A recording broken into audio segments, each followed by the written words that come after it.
Hey, I'm John, I'm Christina. and this is the Gadget Lab Show. We have a bunch of cool stuff this week: tablets, augmented reality, two cans and a string. But first, the news and WWDC. What's up this time around? So, WWDC tickets went on sale earlier this week, 5:30 a.m. Pacific time, and they sold out in 2 hours. That's the fastest they've ever been sold out. And this year, it went on super early. And if I had this right, a lot of developers on the West Coast were left completely ticketless, and it's causing sort of a big controversy, right? Right. So there's a lot of developers out here in Apple's own backyard didn't get tickets to WWDC. People who have gone for 2 years, 12 years, they're diehard Apple developers, and they can't go this year And because the tickets went on sale so early in the morning. you've reported some are really pissed off, outraged. What was the funniest comment you've heard so far from a developer who couldn't go? Let's see. So, I mean, the reason developers want to go is because you get this chance to have one-on-one time with Apple engineers. Right. And so it's a chance to solve these bugs that may be plaguing your app. And so one developer, he was like, if you don't go to WWDC, you're totally boned the rest of the year. That was great. That's boned people.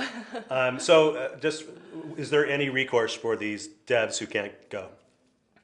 Maybe if they know someone who knows someone, there might be a few reserved tickets to get. Students have a chance to grab at some scholarship tickets. Other than that, just have better luck in 2013. Other than that, you're boned, is what it comes down to. Okay, so Google Drive, what is this, and how does it compare to other cloud services? Yep, so Google Drive was finally announced this week. It integrates your Google Docs with cloud storage. It's kind of like Dropbox, but, now it's on Google. Kind of a few years too late. I don't know. Are you excited about it? I'm not excited at all. It's 5 gigabytes of free storage. After that, it's You pay. It's not too it's expensive. cloud storage. How exciting can it be? Yeah. Okay, so that's the big news. We're going to look at some two tablets that run Android's OS. Nathan, what's up? Tablets. How's it going? How's it going? Yeah, there's a lot of action on the 10-inch Android tablet space right now. We had two new devices come our way over the last week. One is the ASUS Transformer Pad right here, and the other is the ACER Iconia Tab A510. And they actually have a ton in common. They both have the same size screen at 10.1 inches. Both have a 1280 by 800 resolution. Not too bad. They both have the same quad-core processor, but what does that all mean, right? Which one do I actually want to use? And how does it compare to the iPad? That's the big question everyone has about Android tablets. Yeah, well, no doubt. These are both fast devices. When you're using apps, when you're playing games, when you're surfing the web, listening to music, because they both have quad-core processors, speed is everywhere, and you aren't going to feel as though this is slow or sluggish. That being said, I don't feel as though it's makes the iPad feel slow or anything like that. What you're really dealing with here is a different ecosystem in Android. So you are going to have different apps and widgets that you can move around on the device, and maybe a little bit more customization. But it's just kind of a different thing altogether, Right. really. And if you had to pick out the best features or the worst features of these two, what's the big takeaway from these two tablets? Yeah, well, it's funny because with Android being an open operating system that anyone can put on their hardware, everyone's looking for some sort of differentiator because they really do kind of act and feel Yep. exactly the same.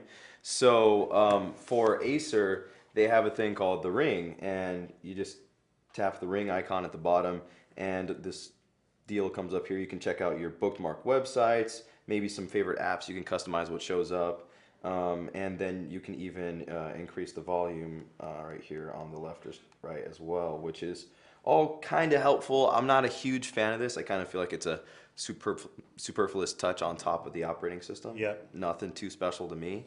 And ASUS actually takes a more hands-off approach. It's pretty much just straight up Android ice cream sandwich as you know it, and maybe you like it or not, I don't know. It's on both tablets, but they don't really have as much of that. They have some different widgets that are a little bit more unique, but It's just kind of their own version of what everybody else has too. Now, this is actually a lower cost version of the Transformer Prime. Yes. So what do I give up if I buy this tablet instead of the Transformer Prime? Yeah. The Transformer Prime basically is exactly the same. This version has a plastic back instead of an aluminum back. So maybe a little bit of style. Maybe it's not as rugged, but it does look good. And, you know, honestly, you save a little bit of money. the screen? Same screen? The screen is actually a little bit different. It's not covered in Gorilla Glass, Right. so it looks, in my opinion, not as pretty as a Transformer Prime. It still looks good.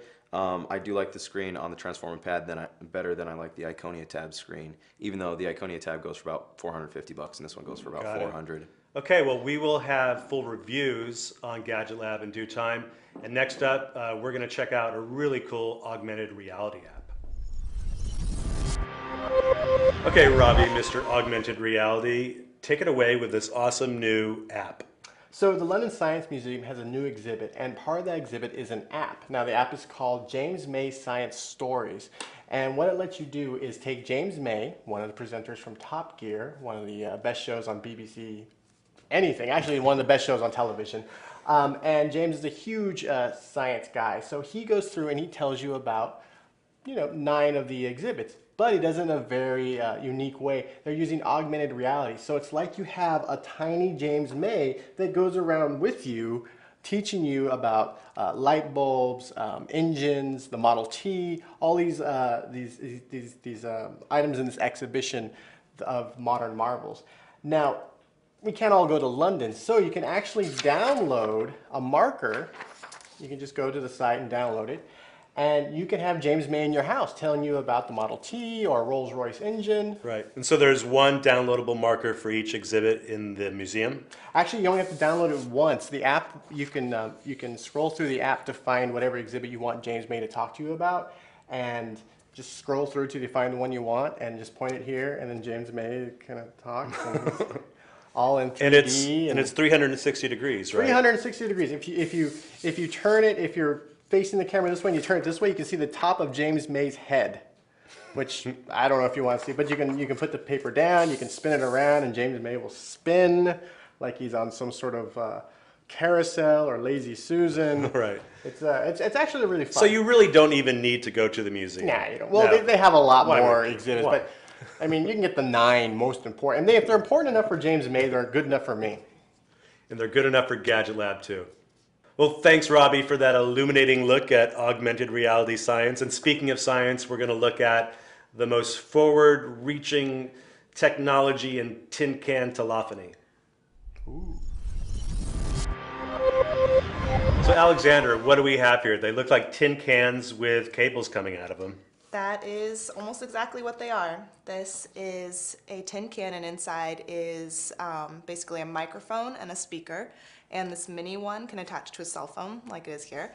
And basically what you can do is talk to people using it. It's a Kickstarter project, right? Right. Yeah. It's a Kickstarter project that launched a couple weeks ago from the guys at Monkey Wrench Design. And yeah, they're just trying to raise money to basically get this project started.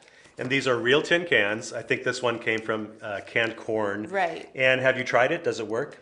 I haven't tried this one, but I have tried this one, which is actually made out of a tomato paste can, and it does work. You can just talk into it, and the people on the other side can hear you, and you just listen in, and you can hear it. So if for some reason you will not use traditional technology that is sleek and modern, you could go back in time and use your tin can to talk to friends. Right, it's a throwback.